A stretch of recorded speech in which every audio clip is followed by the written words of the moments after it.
There's a great variety of different topics that come up within forensic science. It really is a subject of great diversity, as can be seen from this slide.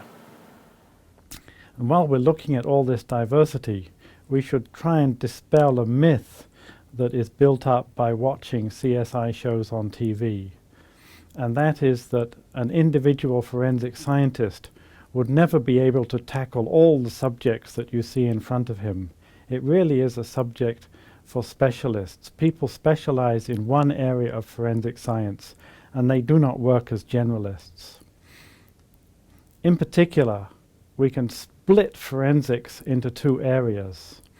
On the left, you can see forensic medicine, and forensic medicine is very clearly defined because it's purely concerned with a body, whether it's a living body or a dead body.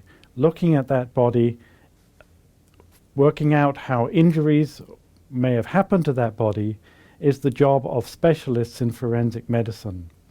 And anyone in the field of forensic medicine will have got there by first qualifying as a medical doctor and then specializing further. On the right, you have what is properly called forensic science, and this is dealing with just about everything that is not a body, from fingerprints through to DNA. And people in this area tend to have a good qualification in one of the basic sciences. So you have forensic medicine on the left, forensic science on the right. Now, television programs have made forensic science very fashionable at the moment. But even without TV, many forensic scientists have achieved some kind of celebrity status. On the left is Singapore's own Chao Cheng. His area, of course, was forensic medicine, and he was one of the founders of this area here in Singapore.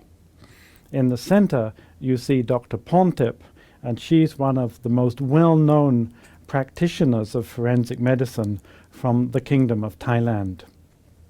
And on the right-hand side is one of the first celebrities of forensic science or forensic medicine, and this is Sir Bernard Spilsbury. And during this course, we'll discuss a number of the cases that came in front of Sir Bernard. And he was a great authority figure in forensic medicine in Britain, certainly in the first few decades of the 20th century. When you spend a long time studying forensic science and looking at the different crimes that have been committed, you may start to get worried about going home or going outside your house. So to begin the course, I'd like to offer you a little bit of reassurance that the world, or at least most of the world, is actually a fairly safe place. So here I've selected some murder rates for different places around the world. So if we exclude countries where there is actually a war going on, then the highest murder rates are in countries such as Colombia. A few years ago, the rate in Colombia was much higher. It dropped in the last few years. It's still a very high rate by worldwide standards, and this is due to drug gangs. And it's particularly concentrated in a few cities, such as Medellin, where the drug gangs have been very powerful.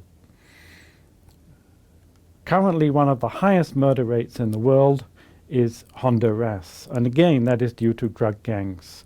And the murder rate there recently was reported to be 71 per 100,000 of population per year. From watching TV, because so many crime shows on TV comes from the United States, we often think of the United States as a very violent country. But their murder rate is only 4.7, well below that of Honduras and Colombia. The interesting thing about the United States is the great variety within one country. So that 4.7 average hides huge areas where the murder rate is almost zero, and a few places where the murder rate is much higher. For instance, Washington, D.C., the murder rate is significantly higher, almost up at Columbia levels. Actually, that murder rate for Washington, D.C. is a great improvement over a few years ago. Here in Singapore, it's relatively low at 0.51. Here in the United Kingdom, where I come from, it's 1.23. And other countries in Europe, for instance, it's that order of magnitude. So don't be afraid to step outside your house. Generally, it's not that dangerous a world.